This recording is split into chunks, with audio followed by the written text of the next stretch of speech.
Hello बच्चों, let's read the question. The question says if rotational kinetic energy is 50% of total kinetic energy, then the body will be. तो यहाँ हमसे question पूछा गया है कि जो टोटल काइनेटिक एनर्जी का 50% है वो रोटेशनल काइनेटिक एनर्जी होगी, तो ऐसी बॉडी इनमें से कौन सी है? रिंग, सिलेंडर, होलोस्फीयर या सॉलिड स्फीयर? तो इसके लिए जो की कॉन्सेप्ट हम यूज करेंगे वो यूज करेंगे that rotational kinetic energy by total kinetic energy is equal to 50/100, that is equal to 1/2। अब हम अगर rotational kinetic energy by total kinetic energy लिखें तो ये वैल्यू है 1/2 के equal, that is equal to half I omega square divided by half I omega square plus half m v square.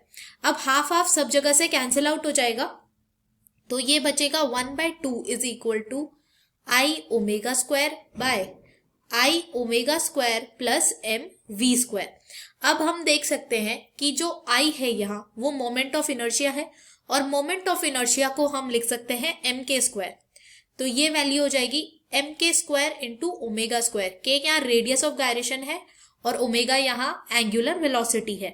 Same value यहाँ भी हो जाएगी M k square omega square plus यहाँ लीनियर स्पीड गिवन है, और अगर ये pure rolling कर रहा हो तो v equal to r omega होता है, तो हम यहाँ लिख सकते हैं m omega square r square. अब सारी ही जगह से m omega square cancel out हो जाएंगे, तो ये वैल्यू बच जाएगी k square by k square plus r square, और ये वैल्यू है 1/2 के इक्वल 1/2। तो ये आ जाएगा 2k square is equal to k square plus r square. तो k square is equal to r square, और यहाँ रेडियस ऑफ गायरेशन की वैल्यू जो आ जाएगी वो आर के इक्वल आ रही है अकॉर्डिंग टू दिस।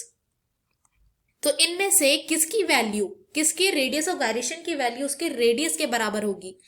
अब अगर हम रिंग देखें तो रिंग का अगर हम सेंटर पे देखें तो इधर जो मोमेंट ऑफ इनर्शिया होता है वो होता है एम आर स्क्वायर के इक्वल, एम आर स्क्वायर के इक्वल। और यहाँ अगर हम moment of inertia radius of gyration के टर्म्स में देखें तो वो होता है एम के स्क्वायर के इक्वल। तो यहाँ से हम देख सकते हैं that r is equal to k. तो फर्स्ट ऑप्शन ही हमारा करेक्ट ऑप्शन आ गया रिंग। अब अगर हम सारे ही ऑप्शन यहाँ से चेक करें तो यहाँ आएगा एक सिलेंडर। सिलेंडर में हम अगर इसे सॉलिड सिलेंडर कंसिडर करें तो इसका अगर हम क्रॉस सेक्शनल एरिया देखें तो ये एक डिस्क के जैसे दिखेगा। तो डिस्क के सेंटर पे जो मोमेंट ऑफ इनर्शिया आता है वो आता है एम आर स्क्वायर बाय 2, और अगर हम इसके रेडियस ऑफ गायरेशन की टर्म्स में बात करें तो वो हो जाएगा एम के स्क्वायर। तो यहां से हम देख सकते हैं that k will be equal to r by √2। तो सेकेंड ऑप्शन हमारा गलत हो जाएगा। अब अगर हम देखें होलोस्फीयर में, तो होलोस्फीयर के लिए जो मोमेंट ऑफ इनर्शिया सेंटर में आता है वो आता है 2/3 m r square, that will be equal to m k square. अब यहाँ जो के की वैल्यू आएगी वो आएगी √2/3 आर। तो ये आंसर भी हमारा होलोस्फीयर नहीं हो सकता है।